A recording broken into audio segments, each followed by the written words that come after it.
My dad's first love brought her son into my home. The next year, I was kicked out for coming out. I often drifted between different men, passionate yet heartless. Until one day, I found myself locked in bed. When I opened my eyes, it was my long-lost stepbrother. Ding! This novel reminds you to click the subscribe button in the bottom right corner to read the complete novel. In the darkness, all my senses were amplified. The scent of bitter orange perfume, the soft touch of skin, and the breath near my ear that made my heart flutter. Even though I was kidnapped, I couldn't help but smile.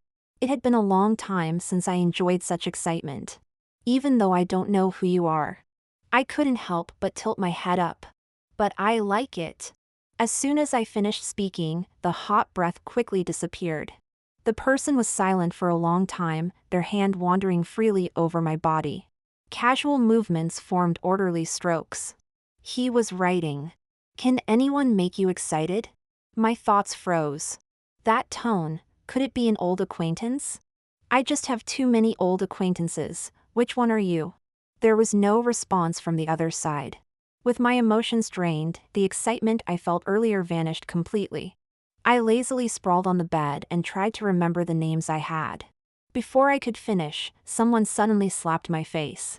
The force was no longer playful, this was domestic violence. The sound of chains clinking grew louder with my movements. If you have the ability, let me go and face me one-on-one. Don't play dirty.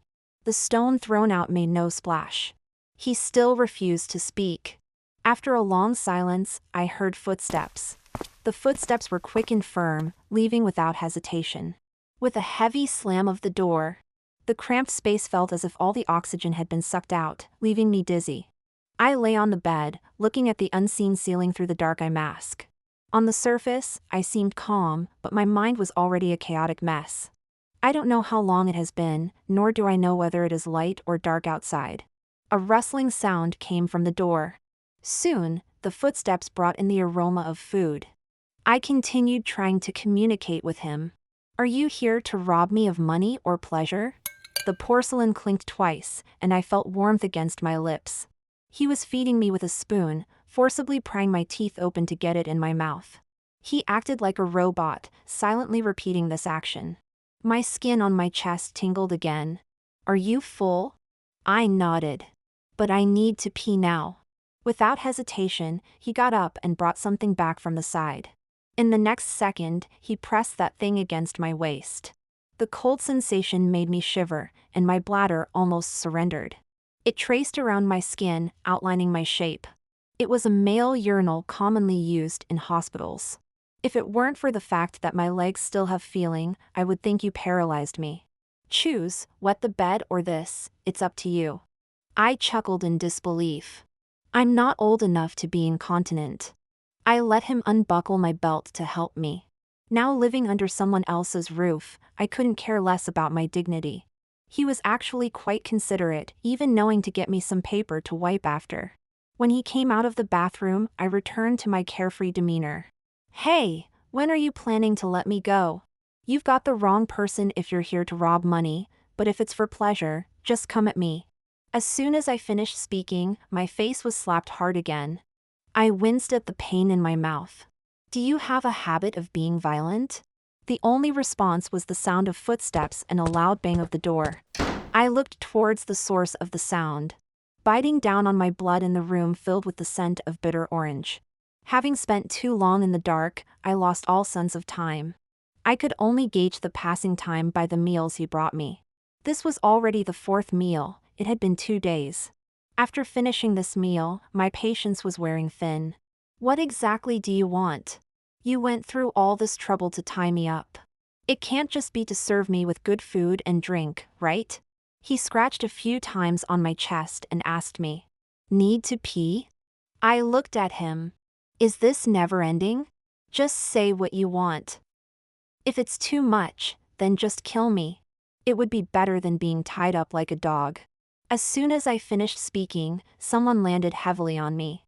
He straddled me, using his lips instead of fingers to respond. I'm sorry. I was so angry I almost laughed at that. He seemed to have stared at me for a long time, as his breath lingered in one spot on me. After a long while, he seemed to realize and gently slid his lips to my mouth. I spoke indifferently, "Get off." He didn't listen, insisting on holding my face with both hands. I said, "Get off." "John Samuel." The person on me suddenly froze. The eye mask was yanked off. Raising my eyes. After several days, I finally saw my nominal brother again. Samuel finally mustered the courage to say the first word to me. He was clearly questioning, yet his tone was so certain. "You knew it was me from the very beginning." I ignored him, just wanting to end this all quickly. "Unchain me." His face was very pale. In the end, he slowly unlocked the chains. The moment my wrists were freed, I flipped over and got out of bed without a second thought. "Leonard!" As my hand touched the doorknob, I felt a powerful constriction in my waist. Samuel's hot body pressed against my back. He was trembling all over. "Leonard, I miss you." My gums, which had bled yesterday, started to ache again. "Don't think of me, and don't look for me again." I pried Samuel's hand away and reminded him. "I've been kicked out of the Johnson family, and now we have no relationship. Ever since my dad brought his mom home, I was no longer the young master of the Johnson family. Because the Johnson family didn't need a homosexual monster who couldn't even inherit. Moreover, I had occupied the nest for many years, while Samuel was the true young master with the same bloodline as my dad. The day Samuel appeared in the Johnson family, I looked at that face and felt my chest go numb. I liked beautiful and clean things, so naturally, I liked beautiful and clean people. Everyone thought it was me who led Samuel astray. They were certain I was trying to turn him into a monster like myself. In fact, they weren't wrong. But people always have good intentions toward those beautiful and clean individuals. Then they mercilessly swept me, a monster like rotten mud, out the door. I walked into a bar and skillfully ordered myself a drink. I didn't know how many drinks I had downed. Nor did I realize I had been flaunting myself in front of several men. Finally, someone couldn't stand it anymore and snatched the drink from my hand. He chased away the man beside me and nearly broke the hand he had on my waist. My head hurt, I was dizzy, and my stomach churned with acid. But I still smiled at him. "Want to kiss?" The only response I got was his rough actions. In the restroom, I was pressed down under the sink and drenched in water. The icy water pierced my scalp like tiny needles, giving me a near-asphyxiating pleasure. "Leonard!" Samuel yanked my hair, forcing me to look at my disheveled self in the mirror. "Look at what you've become. Do you really have to degrade yourself like this?" For one day, I lived in drunkenness and debauchery, for another, I indulged in pleasure. No one knew how the young master of the Johnson family suddenly seemed like a different person. Just as no one knew why Samuel found me again and carried my drunken self back. In the familiar environment, the cold chains were gone from my wrists, and the darkness in front of me had lifted. I lay limply on the bed, my gaze blankly fixed on Samuel. Samuel, I was so familiar with him. So familiar that even if 4 of my 5 senses were gone, I could still recognize him with the one that remained. Moreover, that day, he had only disrupted my visual senses. Hot water was poured into a cup with a gurgling sound. Samuel tested the water temperature and handed the cup to me. "Drink this, it will make your stomach feel better." The taste of honey water was quite mild, yet I found it overwhelmingly sweet. So sweet it felt like being buried in a jar of honey, coating me inside and out with a suffocating syrup. I reached out and knocked the glass over, then heard it emit a crisp sound in its last moments of life. I patted my left cheek and told Samuel, 2 slaps in 2 days, today it's time for this side." He stared at me silently for a while, then squatted down to clean up the little mess on the floor. After tossing the last shard of glass into the trash can, he suddenly stood up and grabbed my neck. "You know exactly why I hit you." His voice wasn't loud, but it was gritted as if he wanted to tear me apart. "Before you say those absurd words, you should have known you'd get hit." "No." I stared at Samuel and corrected him. "I'm the one who deserves to die." Samuel's face turned pale in an instant, and the grip around my neck vanished in a moment. I seemed quite pleased with his reaction, involuntarily laughing. "What are you pretending for? You installed a tracker on this rotting body of mine because you're afraid I'll seek. I couldn't say the word death because Samuel's mouth blocked it. We were gasping for each other's air, neither willing to give up first. Until Samuel punched the wall behind my head. He held my chin, his bloodshot eyes glistening with moisture, and firmly told me, "Leonard, you're good. The one who deserves to die is him." For a long time afterward, I never left Samuel's sight again. The sudden disciplined life made me unusually irritable. Once my brain, unclouded by alcohol, woke up, I could never control my actions. During that time, things in the house often shattered on the floor. And Samuel constantly brought new things into the house. I can't remember which night it was when Samuel asked me what gift I wanted. I fiddled with his fingers, and for a moment, I even wanted to bite them off. I don't know. Instinctively brushing him off, I only realized it afterwards. I asked him, "What gift?" Samuel Johnson chuckled, turning his palm over to envelop my hand. He said, "Your birthday gift." His warm palm connected with my entire being, warming me to the point where I couldn't utter a word. I couldn't think of any gift in this world that could make me happy. Samuel didn't press further. He rested his chin on my forehead, rubbing it gently. "Leonard, trust me. Everything will be all right." On the night of my birthday, Samuel called me. "Leonard, come to Cloud Sea Villa." His tone was filled with excitement. Through the screen, I could feel his enthusiasm. I rubbed my face, threw on some clothes, and headed out. Only one light was on in Cloud Sea Villa. In the darkness, only the room deep in the third-floor corridor was lit.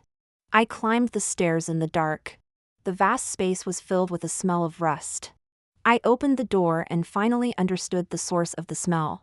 Malcolm Johnson lay in a pool of blood, a knife stabbed into his chest. His features twisted, and his death was horrific. Watching my dad die in front of me, I felt neither shock nor sorrow. I felt like a heartless robot, numb. Gradually, my brain became a chaotic mess, emotions crashing against my skull. I suddenly looked at the person on the bed. Samuel's shirt was torn open at a few buttons, soaked in blood and clinging to his body. He looked at me, his eyes shimmering like a galaxy. "Leonard, this is your birthday gift. Do you like it?" The door slammed shut behind me. I took off my coat and hastily wiped the knife handle on Malcolm's chest. Then turned to remove Samuel's shirt. "Remember, you didn't come to Cloud Sea Villa today. I'll take all the consequences." Before I could finish, Samuel's lips invaded my mouth without hesitation. In the thin air, Samuel told me, "Leonard, it's too late." He gently turned his head against my forehead, his gaze falling on the ground not far away. There lay a phone that had already gone black. "The moment you walked in, I had just finished the live stream. Everyone knows I killed Malcolm Johnson." I stood frozen, momentarily forgetting how I should react. After a long while, I asked him, "Is it worth it to give up yourself for such a scumbag?" The flashing red and blue lights outside were accompanied by the sound of piercing sirens. He wiped my tears away, smiling so sincerely. "Worth it, very worth it." The chaotic footsteps downstairs gradually approached. At the moment the door opened, Samuel calmly raised his hands and then left me without looking back. It was noisy around me, many people rushed in. But Samuel's words still clearly penetrated my ears. He said, "Leonard Johnson, don't let others down. And don't let yourself down either." In a quiet cafe, everyone's eyes turned towards us. I numbly looked at the coffee stain on my collar. A slap, a cup of coffee. This was Ms. Turner's greeting gift to me. "I know this isn't your idea, but Samuel did this for you." Her chin trembled uncontrollably, tears leaving two winding trails on her expensive foundation. No mother can bear to see her child die for someone else. I nodded, even though I had made a decision in my heart. I couldn't say a single comforting word. On the day of the trial, I stood across from Samuel as the representative of the victim's family. During my speech, my gaze intertwined with Samuel's. But they were both cold, devoid of any warmth. I said I wouldn't pursue the matter. I said I chose forgiveness. I said I hoped the judge would lessen Samuel's punishment. In the end, I turned my head, letting my gaze fall on a small empty patch of ground in front of me. Also, I want to report Malcolm Johnson in my personal capacity. He pretended to be a philanthropist and my adoptive father, but in reality. Leonard! Samuel suddenly erupted from across the room. What do you want to do? His hands were restrained, pushing against the table that was about to topple. He shouted, struggling while also being controlled by the judicial police. I ignored his bloodshot eyes and continued. In reality, he sexually assaulted me for 3 years. In an instant, all the cameras in the press section turned towards me. The audience gasped, only Ms. Turner sat there, silent. I could no longer bear to look at Samuel. I presented the video evidence of Malcolm threatening me. It recorded all my misfortunes from the age of 14 to 17. Actually, I wasn't the monster they described who liked the same sex. I was just dragged unexpectedly into the mud and then accidentally sank deeper while struggling. Malcolm couldn't survive, he didn't even know it. My mom, afraid of hurting him, didn't tell him. And then turned around to find a man and gave birth to me.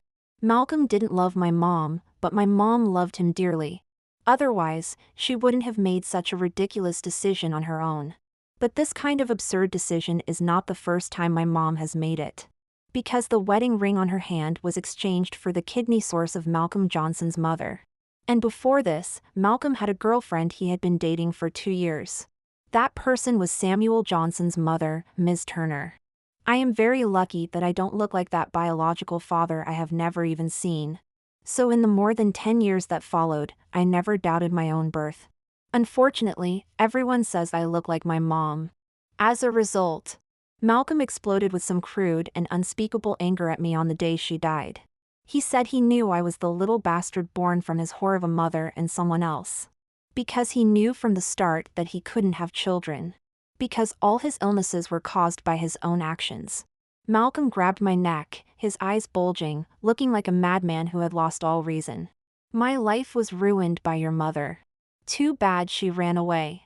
So your life should be ruined by me. My mom's black and white photo was right above our heads.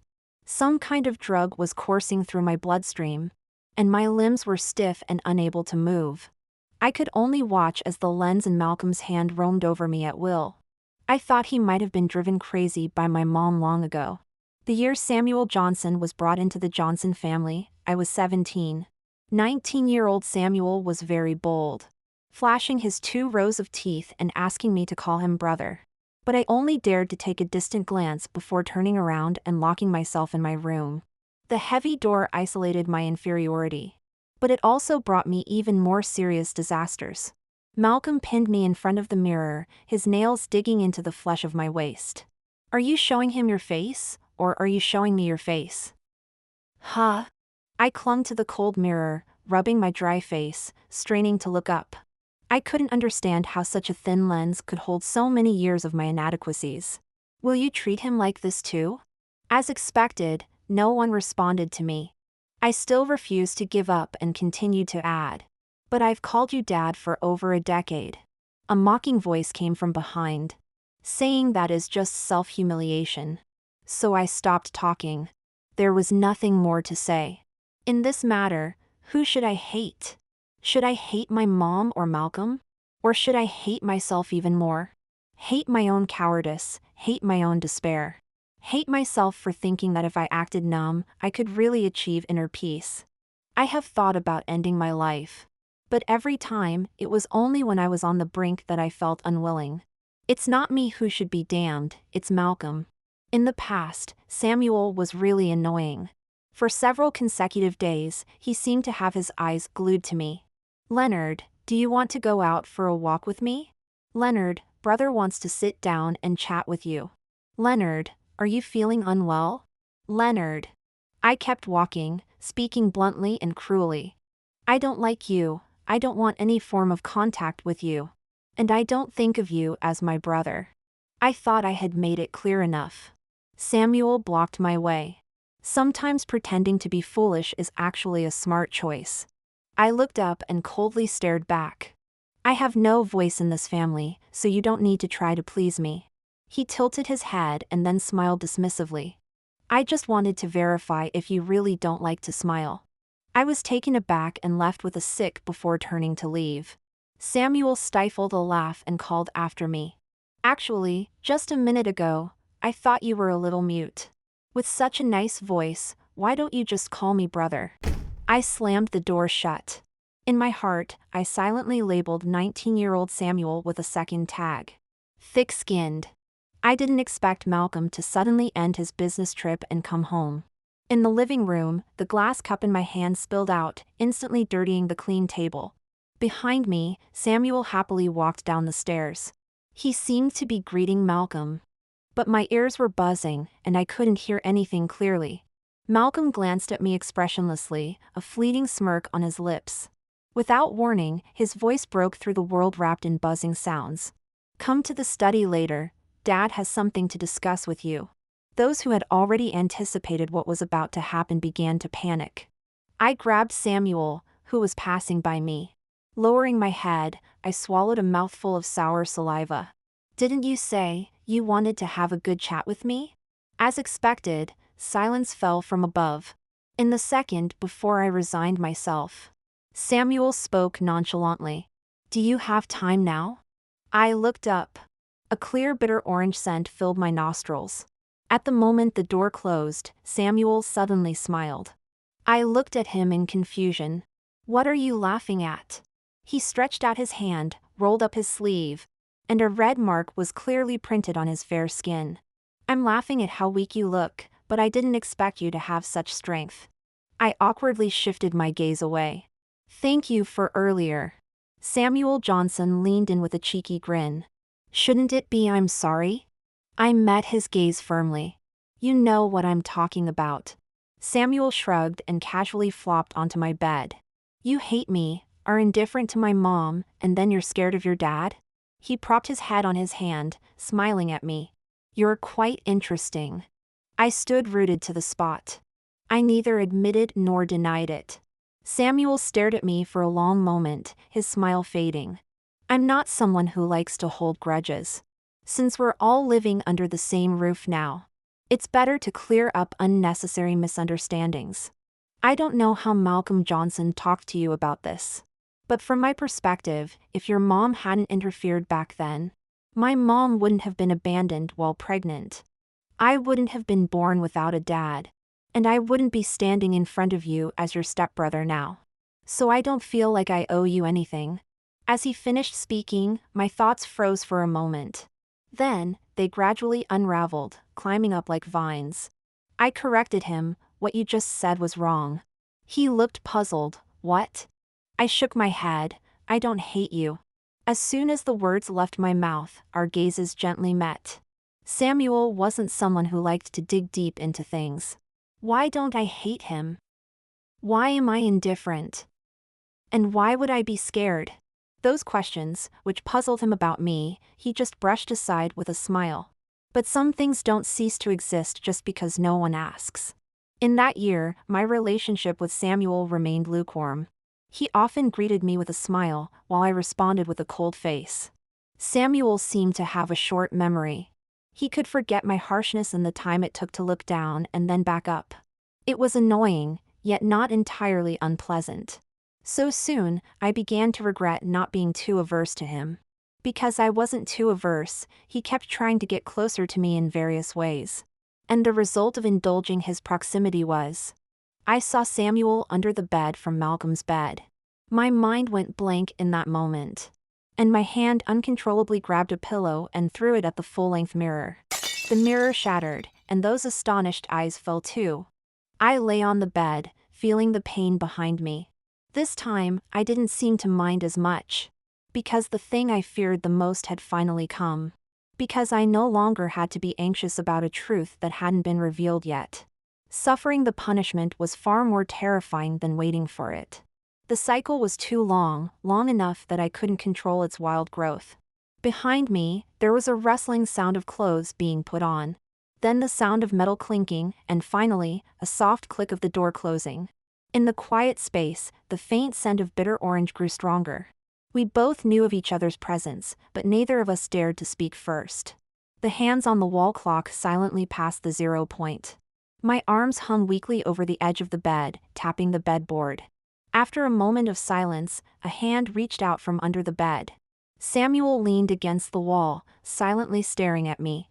At his feet was a box of green matcha cake, looking vibrant and lively. Not like me, who was lifeless and annoying. I buried my head in the blanket.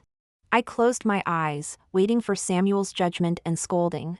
After a long time, he finally spoke, but it was completely different from what I had imagined. I was going to wish you a happy birthday, but unfortunately, I'm late. And I don't know if you want to hear it now. In that instant, my nostrils burned, making my eyes sting. The previous "why am I scared" finally had an answer today. Before I could pull away from a strange emotion, the bed suddenly sank again. Though it's quite absurd. A barely audible sigh passed by, and Samuel's tone softened. But if you're willing to defend yourself, I'm here to listen.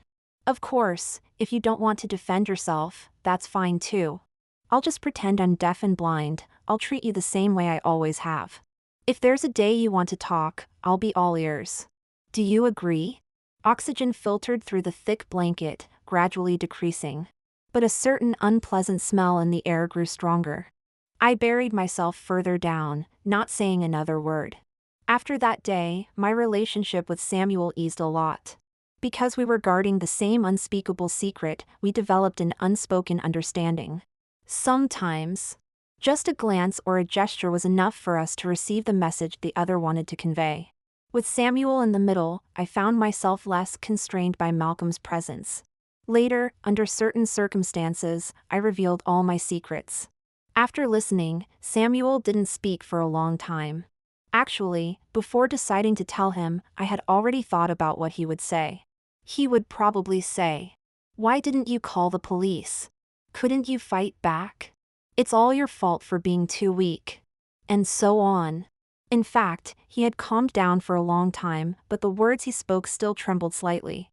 He said, "I'm sorry, I can't imagine how much pain you're in. I might not even understand 1/10,000th of it. But I know that everything you're enduring now is for a better beginning. You don't want to ruin your life because of a scumbag. You're right, there's nothing more appealing to you than living and leaving him behind." The stagnant waters that had been silent for years suddenly smashed down a giant stone, splashing water everywhere, leaving no place to escape. No one has ever understood me like this. At that moment, the 18-year-old me seemed to have suddenly gained favor from the heavens. That year, there was Samuel, and I tasted for the first time what it felt like to be protected by someone. It was also that year that I left Malcolm Johnson and got accepted into the university where Samuel was studying. If meeting Samuel Johnson was the beginning of my good fortune, then meeting me was the beginning of Samuel's misfortune. Whether it was out of curiosity about me or sympathy, Samuel seemed to develop feelings beyond friendship and kinship for me. But every time I sensed something unusual about Samuel, I would suddenly fall into a panic. From pretending to be clueless at first to eventually distancing myself from him intentionally or unintentionally. His enthusiasm clearly remained unaffected. Until that day when I went out on a date with a female classmate. And then Samuel yanked me out of the restaurant. In the narrow alley, we leaned against a wall each. My shadow shrank into a ball, then stepped on Samuel's shadow. "Why don't you try to anger me like this one more time?" I lowered my head. "I don't know what you're talking about." The shadow shook its head and let out a helpless laugh. "Yes, you don't know, because it has always been my one-sided wish. But don't you feel ashamed to use a girl as a shield to refuse me?" To be honest, I did feel ashamed. But it was worthless in the face of inferiority. Samuel said, "I'm not an arrogant person. If you're not interested in me, I won't force you." He stepped forward and grabbed my arm. "But you're just like me, so why do you have to escape from reality? Is it because I have Malcolm's blood running through me? Do you find it disgusting? Do you think I'm just like him?" I looked up in shock. "Why would you think that?" Samuel was agitated. "Because you've always been pushing me away. I don't want to like you either. I know everything you've been through will become the stumbling block for me to get close to you. I don't have the confidence to overcome them, so I've advised myself many times to give up early. But I can't. I just can't. Especially when I found out that you seem to like me just a little bit. All the psychological counseling I did before was in vain. The silence after the emotional outburst made even breathing seem particularly cautious. Just when I was about to say something else, another voice that didn't belong to just me and Samuel suddenly trembled into the air. Samuel, what are you talking about? Samuel and I were kneeling on the ground. Above us was Ms. Turner's sobbing. She had seen Samuel on the way to school and unexpectedly overheard the conversation between her son and his stepbrother. Malcolm sat high up, rarely acting like a father to educate me. He looked dignified, pretending to be righteous. He didn't listen to or believe any of the different explanations from Samuel and me. Except for Samuel, everyone firmly believed that I had seduced him down the wrong path. At first, I, who had long been abandoned, felt no waves in my heart. Until Malcolm suggested that I drop out of school and stay home, not allowed to go anywhere. As a victim, living and leaving Malcolm was my entire spiritual sustenance. I crouched in the lavish cage, counting the nights Malcolm had slept by my side on my fingers. Many years later, I saw him place the key to the cage in front of me. I thought I was about to be free, so I eagerly reached out to grab it. But the next second, Malcolm cruelly threw the key out of the window. From a distance, it made a huge sound upon hitting the ground. At that moment, I realized that Malcolm would never give me the key. In that moment, my spiritual sustenance collapsed. I looked at the cage getting smaller and smaller, with only one thought in my mind. Then let's die together. Just a second before the tip of the knife pierced Malcolm's chest, a cushion knocked it away. Samuel stood there, breathing heavily, his face as pale as a ghost. No one expected I would have a dagger in my pocket. The dagger I picked up casually at 14 had never been put down over the years. And now, it was being stepped on by Malcolm. The person on the sofa kicked the dagger away with his toes, then propped his knee up.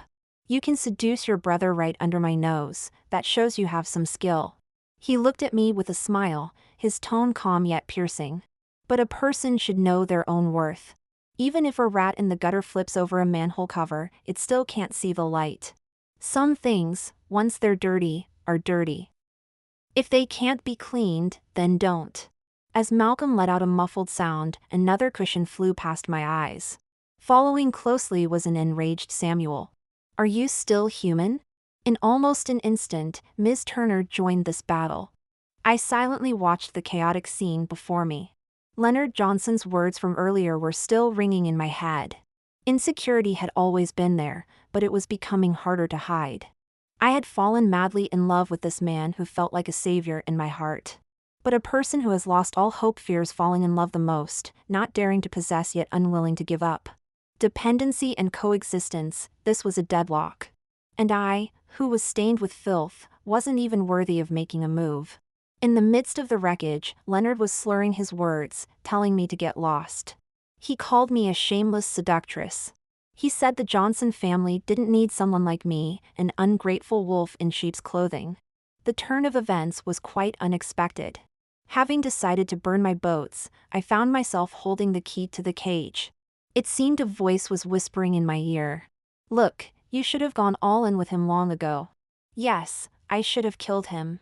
If I had killed him, Samuel wouldn't have faced this 5-year prison disaster. In the first year, I had never seen Samuel.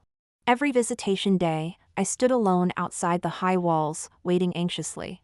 Samuel could see everyone, but he refused to see me. He was angry. Before Leonard died, he was angry that I had let myself go. After Leonard died, he was angry that I took matters into my own hands. That year's court hearing ended, and the media went into a frenzy. Today it was #the darkness beneath the mask, exposing the true faces of hypocrites #. Tomorrow it would be #incest in the Johnson family, moral decay in a world of excess #. With a pen and 2 lips, they easily manipulated those mindless followers. The direction of public opinion depended on the sequence of personal opinions. If someone voiced an opinion that was completely opposite to theirs first, some people would start to doubt themselves. They would brainwash themselves and then try to find a point to align with the other's views. Some chose to pass by indifferently, not participating in the gossip to focus on public opinion. The rest chose to blend in with the crowd, creating the illusion that they were very sociable. In truth, no one cared about the truth, they only wanted the sensationalism of public opinion. I was the same. I didn't care about the truth or whether I would become the focus of public opinion. I only cared about Samuel. About how much longer it would be until he returned to my side. When Ms. Turner came out from the visitation, the 13th ant just entered the anthill. I squatted on the curb and looked up for a moment. She hadn't even opened the letter in her hand. I swallowed the words I knew to be rhetorical and pretended to be nonchalant as I stood up. Ms. Turner, I'll take you home. On the way, we didn't say a word. When the car reached the destination, Ms. Turner let out a soft sigh. Samuel hasn't seen you. My nose tinged with emotion, and I replied with a soft mem. I guessed as much. For a year, the result had always been the same. He didn't want to see me, not even exchanging words through letters. He said your handwriting is too ugly, it makes him uncomfortable to look at. Ms. Turner tossed the envelope forward and reached to unbuckle her seatbelt. In the moment the car door closed, I heard a somewhat unreal voice. Next time, just go in and smile, you can tell him directly from now on. At that moment, I felt like a fool who couldn't understand human speech. I was stunned for a long time. The moment I regained my senses, my vision went blurry. The visitation days that used to feel long became even more endless after that day. Even though I had practiced for a long time, I told myself to smile when I saw Samuel. But I still couldn't do it. In front of the thick glass wall, I couldn't utter a single word into the phone. Samuel smiled. You've written so many letters, is there nothing in them? He said it lightly, but his knuckles were white from the pressure. I felt somewhat encouraged and forced a not-so-successful smile. I've opened a dessert shop now. It's hard to learn, I took a long time to master it. It requires a lot of sugar, and I find it a bit too sweet. The news has long faded, they've all forgotten. No one throws things at me anymore, the water heater at home keeps making noise. Ms. Turner doesn't seem to hate me as much as before, she even tells me to smile more. I haven't visited those chaotic places since then. Honestly, I don't like it there at all, it's too noisy, and the people are really annoying. I rambled on without a clear direction. There was no logic, and after I finished, I didn't even know what I had said. Time passed bit by bit. And as I faced another impending separation, my emotions surged uncontrollably. I feared that the person across from me was fake. And I was also afraid that if I didn't say some things now, I might never get the chance again. Samuel, I haven't let myself go. A life of indulgence and hedonism doesn't suit me. I can't live as they do, serving only physical desires. My understanding of myself back then was wrong. I leaned forward, wishing I could pass through the glass wall before me. I'm not dirty. I can like someone else and respond to their affection. My hand, hidden beneath the table, trembled slightly, my nails digging unknowingly into my palm. I might like you even more than I realize. Samuel, I only have you now. In the following 4 years, I almost counted the days on my fingers. Every visiting day, it was me chattering away while Samuel smiled and listened across from me. I had so much to say, often starting one thing and suddenly remembering another, then quickly switching topics. So it felt like I never managed to finish telling Samuel a complete story. But it didn't matter, we would have plenty of time in the future. 5 years is neither long nor short. Long enough for me, a novice, to grow into someone who can casually whip up many cakes and pastries. Yet short enough that once I knew Samuel's release date, it felt like his imprisonment was just yesterday. Those 5 years were certainly agonizing, but looking back at the end, I found I could soon have Samuel back. Standing at the prison gate for the last time, my heart was a jumble of excitement and anxiety. Just like when I was tied to the bed 5 years ago, nervous but hopeful. With a clang, the iron gate opened, the narrow gap slowly widening. Samuel was wearing a brand new outfit that I had pieced together after spending an entire day shopping when I received the news from Miss Turner that he was getting out. This person, from head to toe, was all mine. Samuel! I ran over and bumped into him, causing him to stagger. He held me tightly, trying to regain his balance with a helpless smile. "Leonard, slow down." The two of us stood at the gate, chatting for a moment when an impatient voice came from a nearby car. Ms. Turner rolled down the window and looked over. "Can we leave this gloomy place first?" We exchanged a smile and immediately hopped into the car. On the way, I couldn't help but call out to Samuel from time to time. The warm wind poured in from the window. Mixed with the long-lost scent of bitter orange, it filled my heart with joy. "It feels so good, my name is back." A wave of emotion surged in my throat. A string of cold numbers had replaced his name for 5 years. At the red light, I lifted my hand and held Samuel's. "It's all over, we will both become better versions of ourselves." The green light turned on, and Samuel grasped my hand tightly. "For me, this is already the best ending." I nodded and pressed the gas pedal. At least, we were both still here. At least, we had shed our respective shackles.